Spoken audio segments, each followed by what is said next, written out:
একজন বাউল ফাউল আবুল সরকার বারবার কয়েকবার আমার আল্লাহকে নিয়ে কটাক্ষ করেছে। এই সমস্ত বাউল ফাউলকে বাংলার জমিনে ঝোলায় পিটানো দরকার, ঠিক না বেঠে?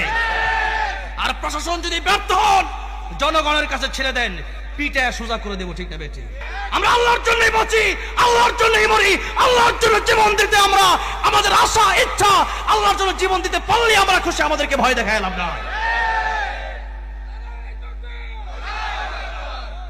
কত বড় নিকৃষ্ট! আল্লাহ বলছেন উলাইকা কাল আনআমি বাল হুম আযাল, কুত্তার চেয়ে খারাপই বাউল, কুত্তার চেয়ে খারাপই আবুল সরকার।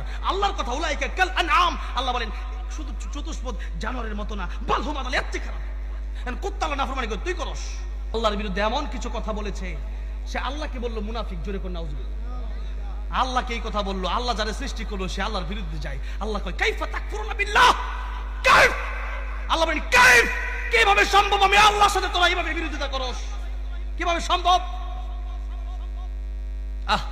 যে আল্লাহ সৃষ্টি করছে আল্লাহর গালি দিচ্ছে।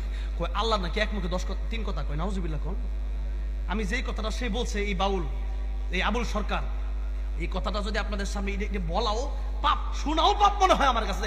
এই সমস্ত কথা আল্লাহর ব্যাপারে সে কিভাবে বলে? এই সমস্ত বাউল ফোন একটা ছিল মমতাজ, এই হলো আরেকটা মমতাজের ইবলিশের খালাতো ভাই। ইবলিশ এদেরকে দেখে ডরায়।